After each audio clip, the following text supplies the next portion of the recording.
A palavra pode. A palavra com Walter Nascimento.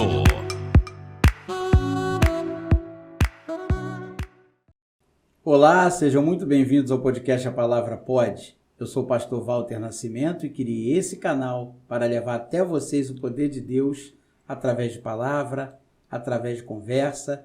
E hoje estamos recebendo aqui no estúdio o nosso irmão Adriano Rocha. Irmão, seja muito bem-vindo. Muito obrigado, boa tarde. Aqui nos fala Adriano Rocha, fundador do projeto Noite com Carinho.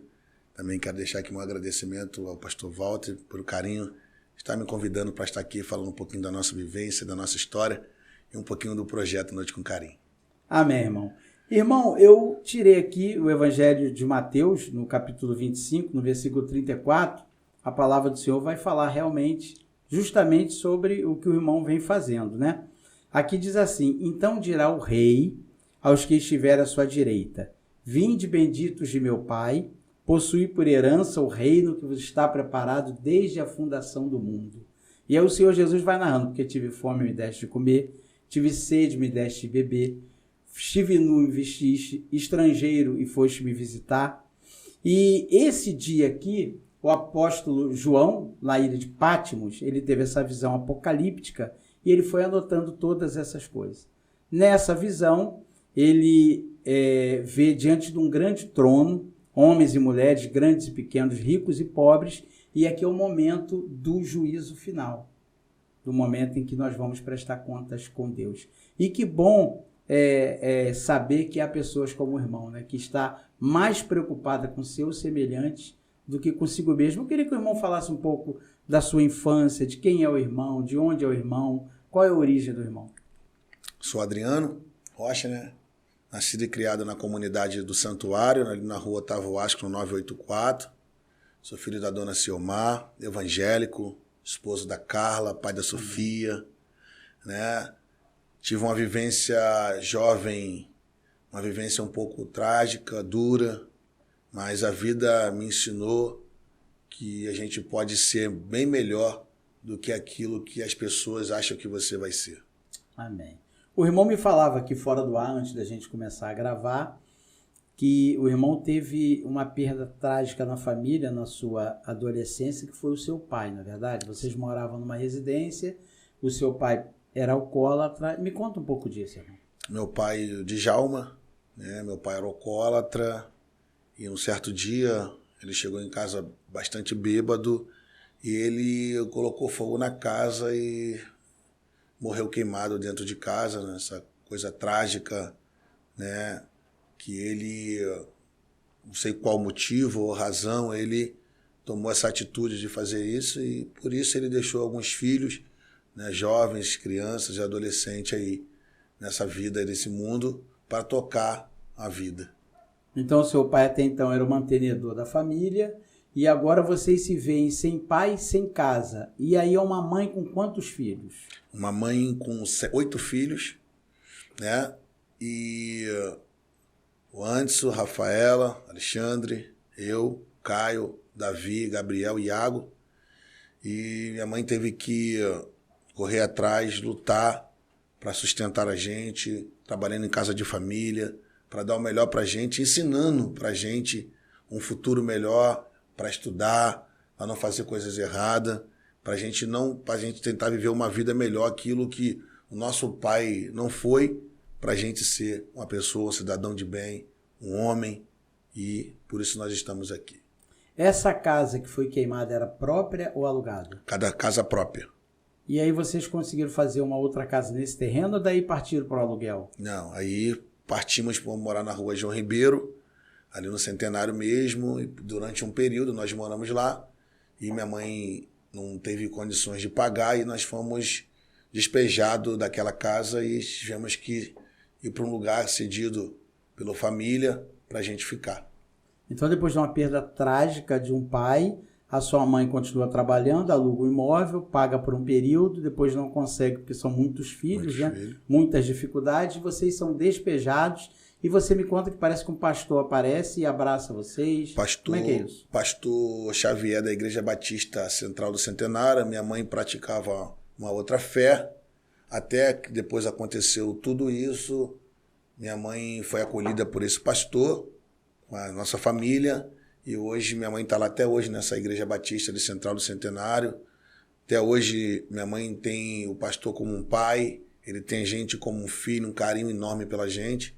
Muito bacana que aquele pastor fez, pelo intermédio de Deus, ele pôde nos dar condições de vida melhor.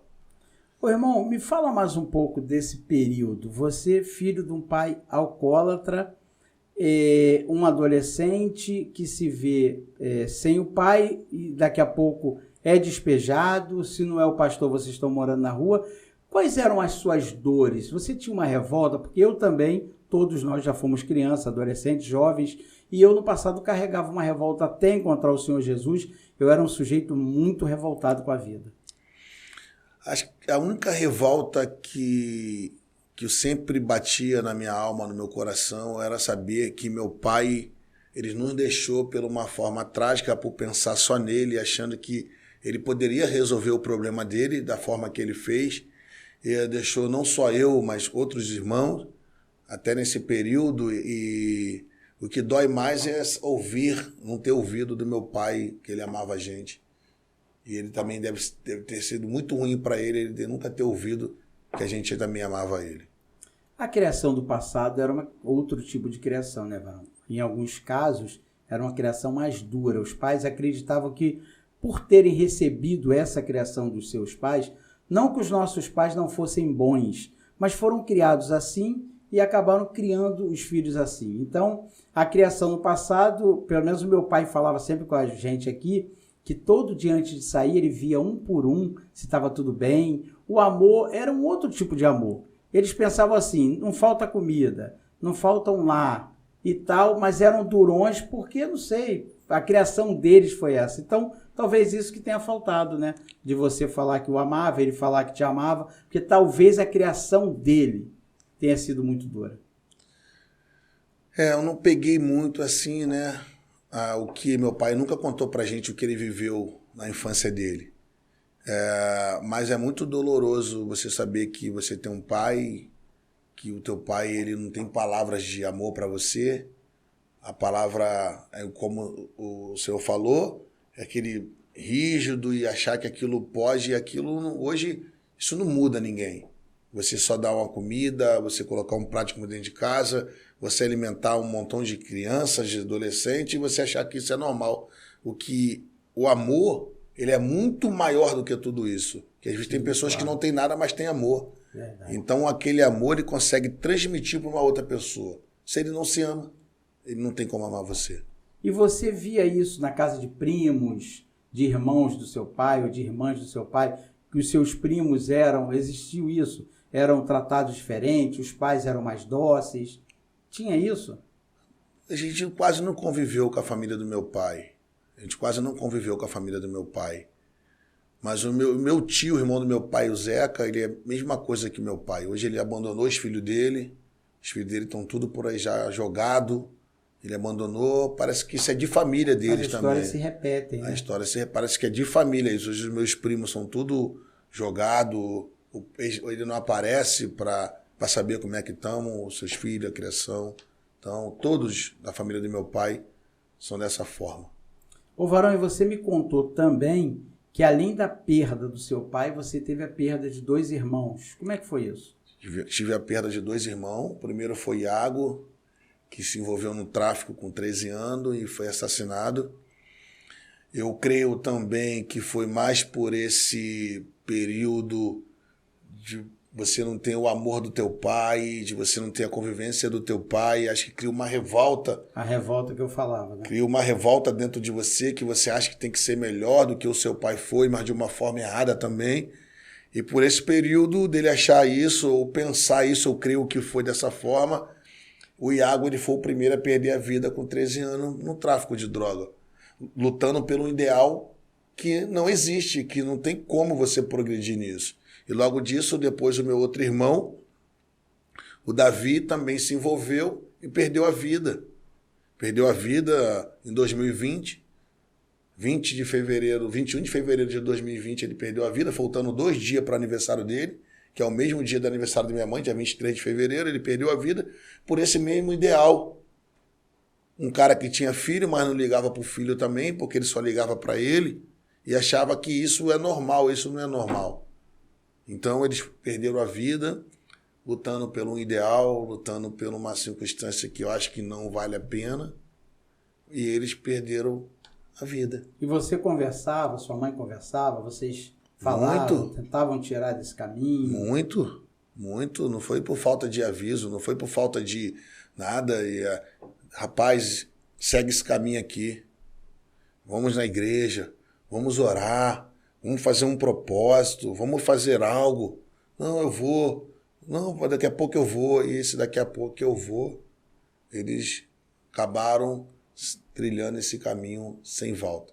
A Bíblia diz que o caminho do homem parece ser direito. Mas o fim, né? O fim dele, caminho de morte. Um jovem com 13, um jovem com 20. Verdade. Ô Varão, com quantos anos você conhece o Senhor Jesus? Com quantos anos eu conheci Jesus? Com 26 anos de idade. Isso levado por sua mãe? Alguém que te chamou? Alguém que te convidou? Me convidaram, um amigo me convidou para ir na igreja, eu fui. E eu fui, gostei, fiquei até hoje. Hoje eu tenho 15 anos na Assembleia de Deus, Ministério Viva. Pastor Adriano, meu pastorzão, meu amigo, meu pai também, que me acolheu e me abraçou lá. E estou lá até hoje. Você teve algum fundo de poço? Porque nós, crentes, geralmente nós temos testemunhos.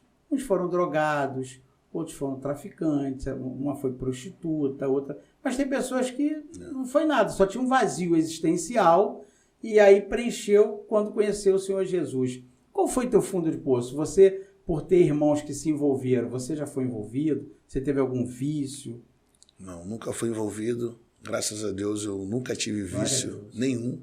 Nunca bebi, nunca fumei, nunca usei droga, porque eu vi o meu pai morrendo por causa disso. Então, eu falo para as pessoas que eu já sou alcoólatra, eu já sou viciada. Porque meu pai era. Então, eu não posso ser o que meu pai foi. Então, eu nunca experimentei nenhum tipo de bebida, nenhum tipo de droga, nenhum vício, nenhum. Então, quando eu fui para a igreja, eu fui pelos meus próprios desejos, pelas minhas próprias vontades, que eu vivi uma vida de trajetória muito difícil, de dívidas, de momentos difíceis. Você lembra teu primeiro emprego, Varão? Meu primeiro emprego? Lembro. Foi o quê? Barbeiro. Ah, já foi de barbeiro? Isso com... Eu com 17 para 18 anos. 17 para 18 Meu tio Dotimar me ensinou a profissão e eu estou até hoje nessa profissão. Agradeço meu tio por tudo que ele fez por mim. Ele me tem como filho, eu tenho ele como um pai. Foi o cara que me ensinou uma profissão, que me deu meu primeiro carro.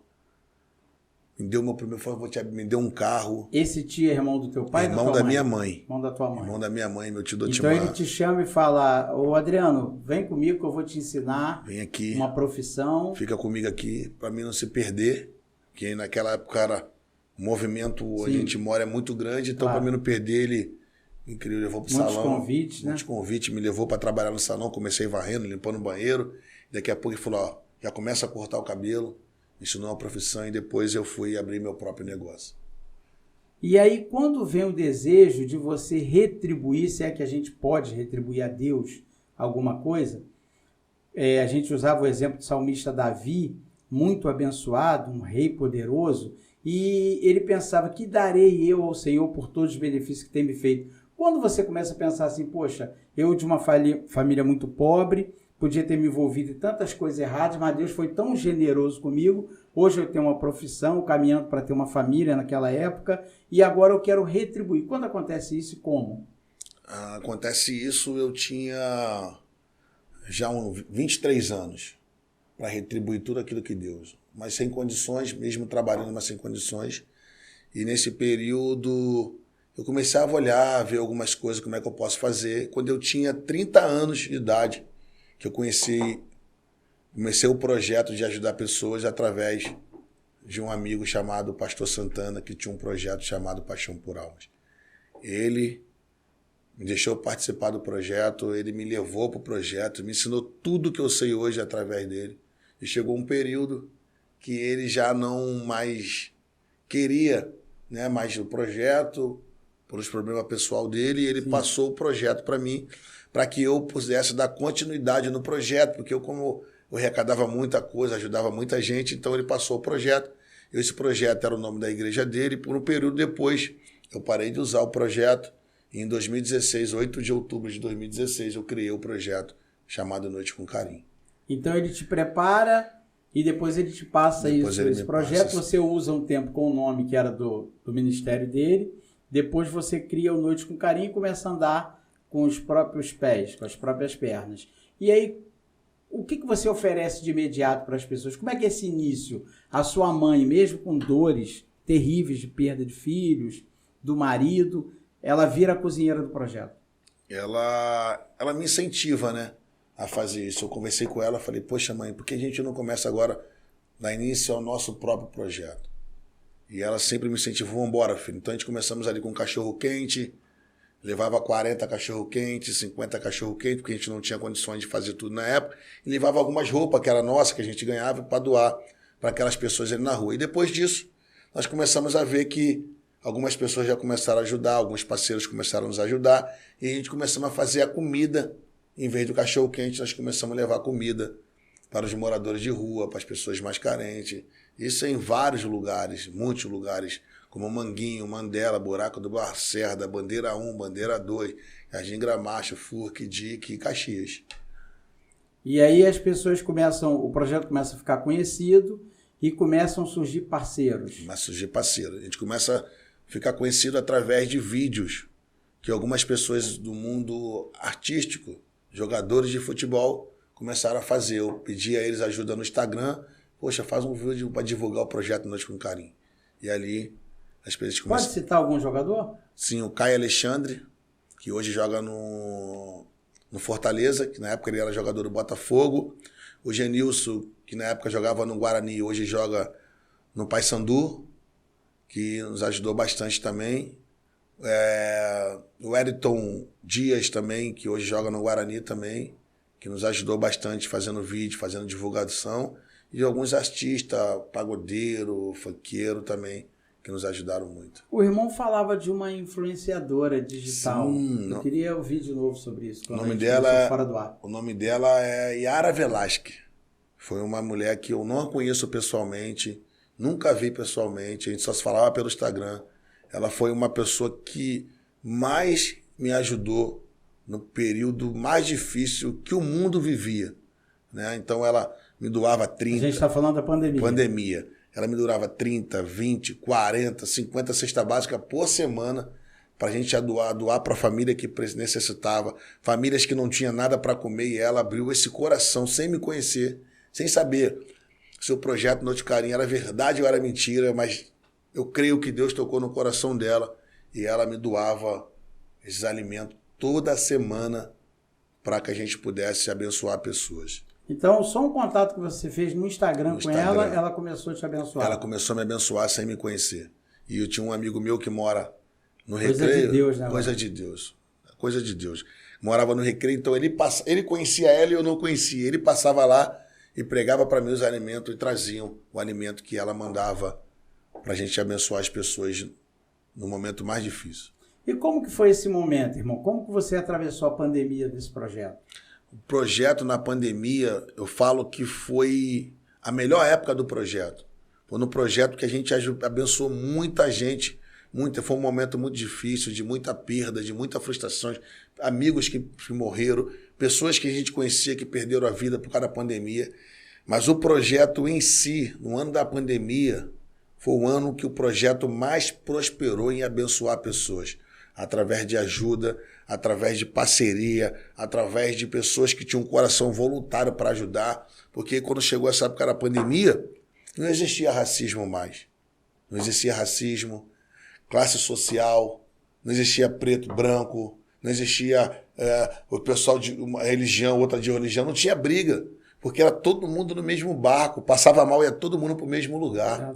Então essas pessoas, ali eu falei assim, Deus preparou esse momento, mesmo muita perda, mas Deus preparou aquele momento para que a humanidade pudesse perceber que não existe classe social, que não existe preto, branco, não existe guerra religiosa. Só que as pessoas, depois desse período, elas começaram a ir hoje para um outro caminho que é diferente. O irmão levantou aí um tema que é muito polêmico e eu acho que vale a pena a gente abordar um pouco sobre esse tema, que é o racismo. O irmão é negro, de família pobre, começou esse projeto, foi despejado por questões na época de não conseguir pagar o aluguel. O irmão já sofreu racismo? Cara, a gente sofre racismo toda hora, né? Porque a gente não entende muito o que é racismo e o que é ato racial, né? É uma coisa totalmente diferente. Eu lembro que eu fui num casamento, uma vez eu jovem, né? Eu namorava uma menina. E quando eu cheguei nesse casamento, ela era branca, né? Loura. E uma amiga dela falou pra mim assim, pô, teu segurança é muito sério. Caramba. E ela falou, não é meu segurança. As histórias se repetem, né? E aquele dia, assim, mexeu muito comigo, porque eu não esperava aquilo, né? Então a gente mexe com a gente, mas eu preferi ir embora, entendeu? A gente acaba perdendo quando a gente dá voz para essas pessoas, entendeu? Então o racismo, parece que é cultural já, o racismo no nosso país. Todo mundo é racista, todo mundo é ato racial, todo mundo é alguma coisa. E o mundo mesmo está se definhando, está se acabando por causa de pessoas como essas. No projeto, você já sofreu algum tipo de racismo? No seu projeto, você pedindo, você falando do projeto, você nas ruas? Não, no projeto não. No projeto não. Eu já recebi muito não, né? Não é toda hora. Normal, né? Não é normal. A gente pede e sabe se eu sim ou se... não. Mas no projeto não, graças a Deus. No projeto eu sou bem... As pessoas me recebem bem porque eu faço com amor. E varão nas ruas, existe essa sua percepção de, porque negro, tem mais negro na rua do que branco? Existe isso? Ou são raças diferentes? São pessoas que estão ali drogadas, viciadas? Eu estou te perguntando isso porque a gente sempre viu que o negro sempre teve menos oportunidade que o branco. Isso se reflete nas ruas? Nesse público que você cuida? Na rua tem mais negro. Mulheres negras, crianças negras, homens negros. Muito mais do que branco. Muito, muito mais do que branco. E quais são os maiores tipos de problemas que você vê com essa população? Quando você vai lá levar o alimento, levar uma oração, levar uma palavra, conversar, quais são as maiores angústias? Lar familiar. Eles não têm. Nunca tiveram, então eles acreditam que eles estão ali porque alguém rejeitou eles. Então eu já conversei com muita gente. Por que tu tá aqui? Que eu fui rejeitado lá atrás. Minha mãe me abandonou, me jogou fora, me deu para alguém. Então a angústia deles é mais o lar familiar. Eles não têm um lar familiar. Eles não têm um amor paterno de um pai, de uma mãe, para que eles pudessem sair dali. Então a angústia é muito deles, que eu converso, eles falam, poxa, eu nunca tive pai. Não sei quem é meu pai, eu não sei quem é minha mãe, eu só queria conhecer meu pai, conhecer minha mãe. Eu estou aqui por causa deles. Então eles muitas pessoas estão ali por causa dos pais e da mãe, entendeu? E existem famílias inteiras na rua, tipo pai, mãe, filho, filha? Existe. Eu também achava que não existia. Depois que eu comecei a criar, que eu participar desse projeto, existe uma família inteira na rua. Mãe com 3 filhos, marido, ou só a mãe com os filhos, o marido já morreu nas drogas, ou foram embora, ou sumiram. Então, é a família. A rua é uma verdadeira família. Eles mesmos se acolhem entre eles mesmos ajudam entre eles. Alguns não, mas tem uns que acabou a comida, eles dividem a comida com outra pessoa que não comeu.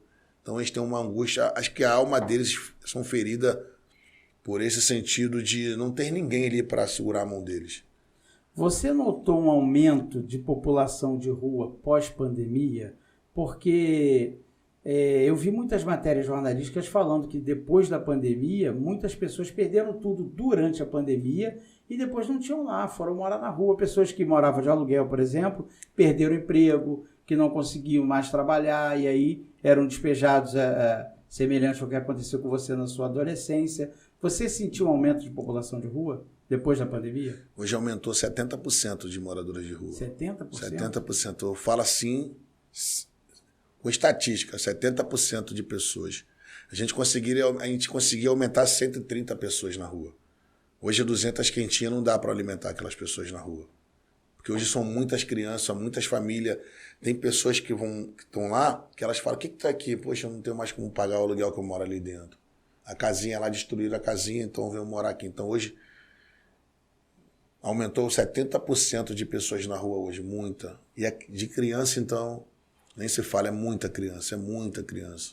Então, o perfil do morador de rua hoje é diferente do morador de rua do passado. Porque quando eu fazia esse trabalho que o irmão faz hoje em dia, eu encontrava pessoas drogadas, alcoolizadas, não tinha um perfil de pessoas... Porque hoje em dia tem moradores na rua que trabalham, eles deixam a família ali, não tem um lar, mas eles saem para trabalhar e voltam à tarde, não existe isso? Existe. Hoje os moradores de rua têm outro perfil. Não é aquele morador de rua que o cara mora na rua, tá todo sujo, tá todo cabeludo, tá todo largado, não. Tem esses ainda. Sim. Mas hoje por quê? Porque o meu projeto e outros projetos não leva só o alimento, leva uma roupa. Então eles conseguem se arrumar. E a gente faz um projeto de cortar às vezes o cabelo deles, não faz sempre, mas cortar o cabelo deles na rua, fazer a barba deles. Então eles estão sempre arrumadinhos. Como o senhor falou, tem pessoas que ali que saem para trabalhar, deixa a família ali para trazer um alimento à noite. Tem pessoas também que têm casa dentro da comunidade, não tem o que comer, então ele sai para a rua à procura de alimento para levar para dentro da sua casa. Ah, ele vai para a rua para se alimentar e depois volta para o lar dele. A maioria dessas pessoas, sim. Ô Varão, você me contou fora do ar uma história de um juiz de direito que você encontrou nas ruas da cidade. Eu queria ouvir isso. Ele, da 8ª Vara da Barra da Tijuca, ele é um juiz, ele fala 3 idiomas. E ele se perdeu nas drogas, no crack. Ele falou que começou a usar numa viagem que ele fez para os Estados Unidos. E ali depois eu conheci a filha dele. O filho dele é jogador de futebol, jogava no Vasco. Conheci a mãe dele, conheci a esposa dele. E eles conversaram comigo, que eu achei eles. E eles falaram que ele não tinha jeito, que essa não era a primeira vez e tal. E tinha uma época que ele deixou o documento dele comigo para não perder. Porque ele falava que um dia ele ia voltar, que ia ajudar muito o nosso projeto. Caramba. E tem muito tempo que eu não a vejo. Né? Tem uns 4 para 5 anos que eu não a vejo mais, que eu nunca mais a vi. E ele sumiu. Né? Não sei o que aconteceu, não sei se ele voltou para sua casa, não sei se aconteceu alguma coisa com ele pior, porque ele usava muita droga, ficava ali na rua, naquele pessoal ali. E muitos daqueles moradores ali de rua sabia que ele tinha uma condições financeira, mas o dinheiro que ele tinha estava preso. Eu lembro que ele falou para mim de uma precatória, não sei mais ou menos como é que é isso, que ele tinha para receber, mas ele não podia receber porque ele estava nesse estado e bloquearam isso. Então, depois ele sumiu, não tenho mais contato com ele, mas é um cara que ele falou para mim assim, eu nunca vou esquecer o que você fez por mim. Então, definitivamente, a droga não escolhe classe social. Nem classe, nem social e nem cor. Um jovem que era de uma família rica, né? Que chegou a ser juiz, que é juiz de direito. Continua sendo. Hoje está na rua. Hoje está na rua. Drogado, sem esperança. Sem esperança. E você mesmo assim levando a palavra. Assim, levando a palavra para ele. Varão, quando você chega em um local onde você leva o alimento físico e também o alimento espiritual, que a pessoa chega para você e fala bem assim, irmão, eu quero sair das drogas, eu quero deixar o álcool, me ajuda. Qual é o teu procedimento? A gente pega eles, leva para um centro de reabilitação chamado, se for homem, a gente leva para o Alfa e o Ômega, ou casa de Jacó. Se for mulher, a gente leva para a casa de Débora.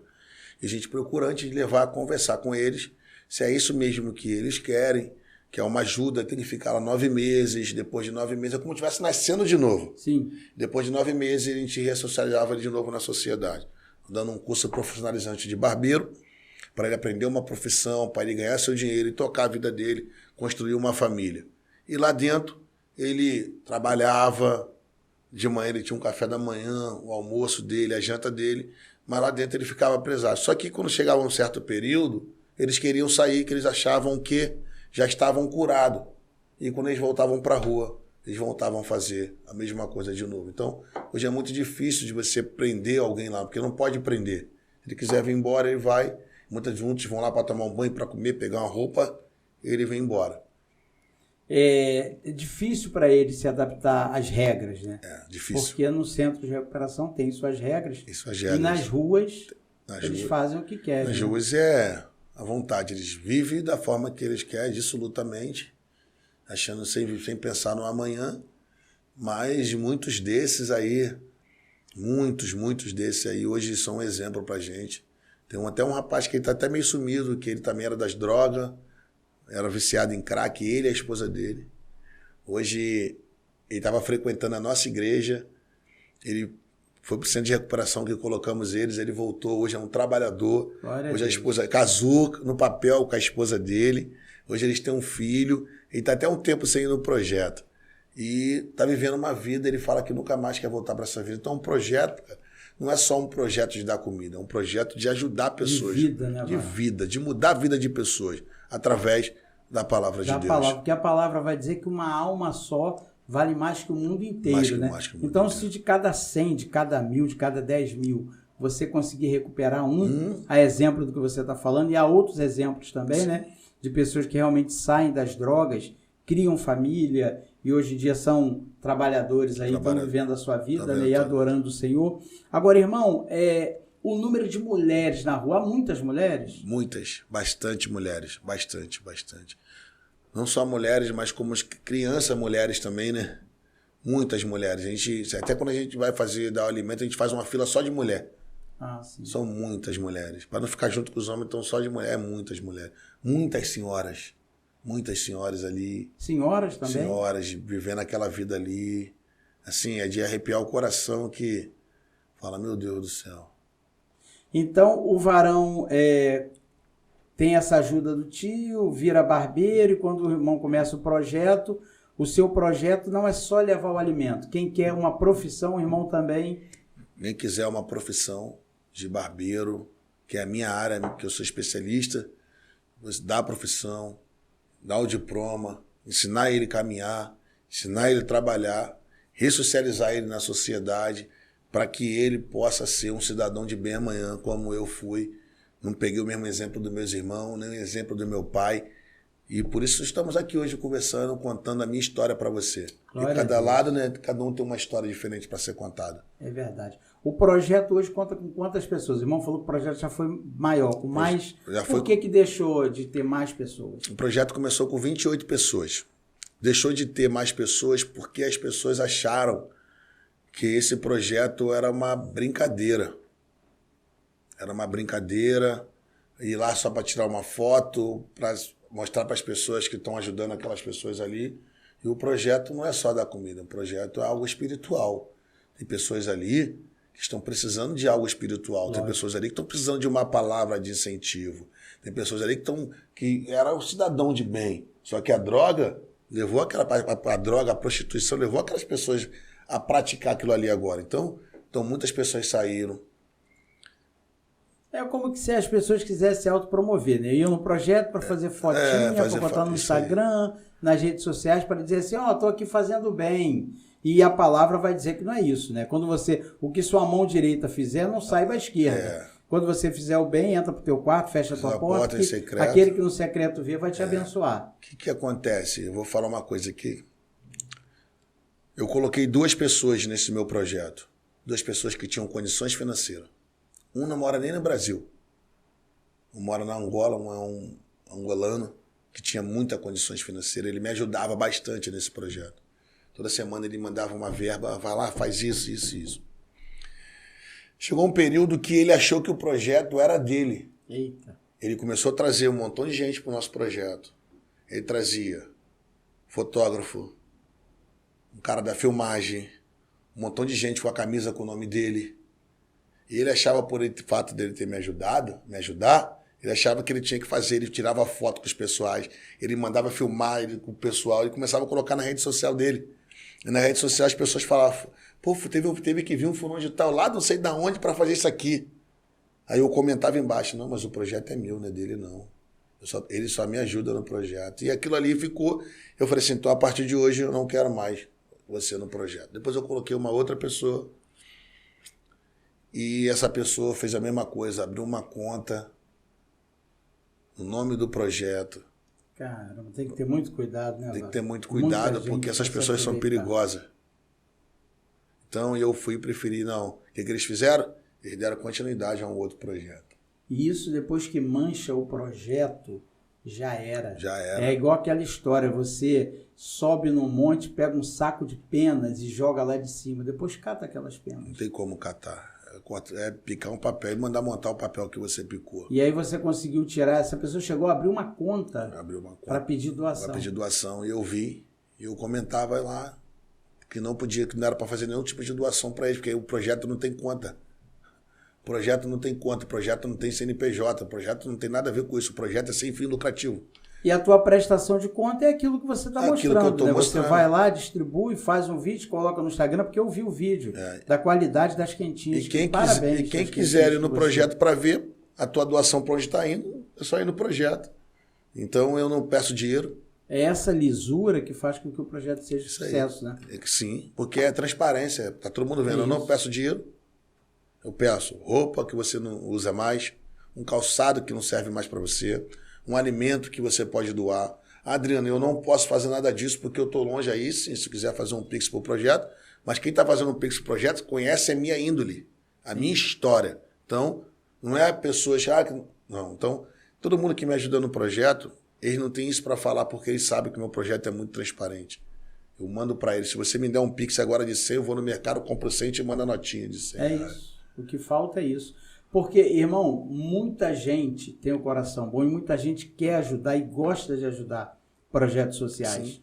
Mas é a falta de lisura que faz com que as pessoas não ajudem. Então, parabéns pela lisura do irmão nesse projeto. A gente está próximo agora, irmão, do mês de dezembro, onde as pessoas parece que ficam mais, né? Ficam melhores, ficam mais solícitas, a gente tem mais acesso, as pessoas querem ajudar mais. Existe algo especial que acontece no projeto em dezembro?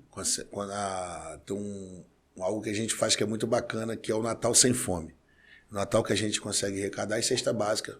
Guarda essa cesta básica para o final do ano e a gente bate em porta das pessoas que são necessitadas, que não tem como fazer uma comida para o Natal, a gente vai, leva uma cesta básica para eles, um panetone que a gente ganha, para a gente abençoar essas pessoas. E no dia 23 a gente faz a ceia de Natal para todos os moradores de rua, da Praça do Pacificador e de trás aí do Lixão e da Vila Ideal. A gente faz uma ceia com fruta, com rabanada, com refrigerante, com comida para aquelas pessoas fazerem uma ceia, dar um abraço deles, um abraço que eles não ganham há muito tempo e naquele dia a gente dá um abraço nele, fala do amor de Deus, da palavra de Deus, fala para eles o significado do Natal, para eles entenderem por que estamos ali.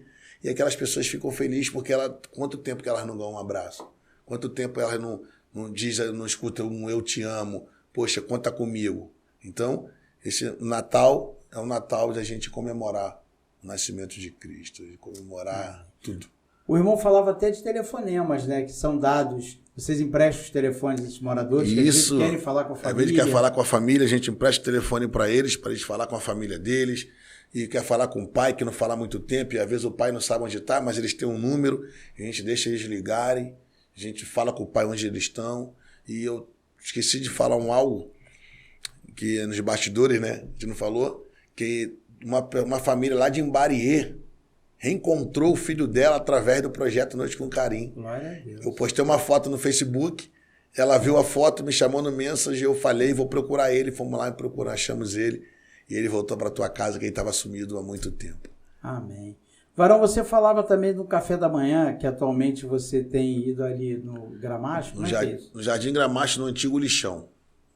Praticamente todos os dias, a gente leva um pão que o empresário nos doa, que são de 100 a 150 sacos de pães para os Vitor, que a gente leva no café da manhã ou no café da tarde para aquelas pessoas ali do Jardim Gramacho. Jardim Gramacho é um lugar mais carente que eu já fui. Já fui em muitos lugares, mas Jardim Gramacho é um lugar que as casas ainda são de madeira, que se chover fica 3 dias para escoar a água. Se chover ninguém consegue entrar, que as ruas são tudo de barro.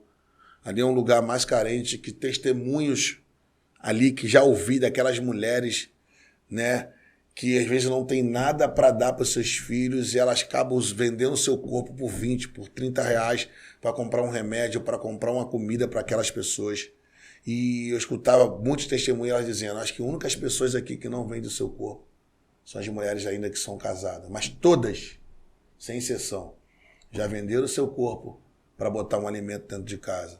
E eu ouvi um testemunho de uma menina que ela fala que para ela ter um barraquinho, ela teve que vender o corpo dela durante muitos dias para ela ganhar esse barraquinho, para morar ela e os filhos dela. Que tristeza, hein, Varão? Varão, você tem um sonho? Sonho? Falar disso é um pouco difícil, né? O meu sonho é nunca sair da presença de Deus.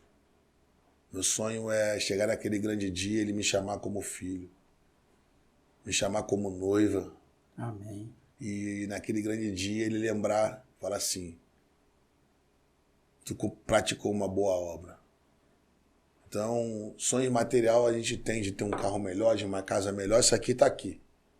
A gente vai comer o melhor dessa terra. Mas o que adianta a gente ter o melhor dessa terra? Se naquele grande dia eles falar para mim, apartai-vos de mim. Então o teu sonho está justamente no texto que nós iniciamos aqui, Mateus 25, 34, né? Quando ele convida a todos aqueles que serão salvos a estar para sempre com ele. E uma frustração, irmão, você que anda aí em meio a esse mundo que está à margem da sociedade, né? O mundo olha para essas pessoas e fala, aí não tem jeito. Aquele viciado não tem jeito, aquele beberrão não tem jeito, e o Senhor Jesus olha com amor e vem e transforma a vida.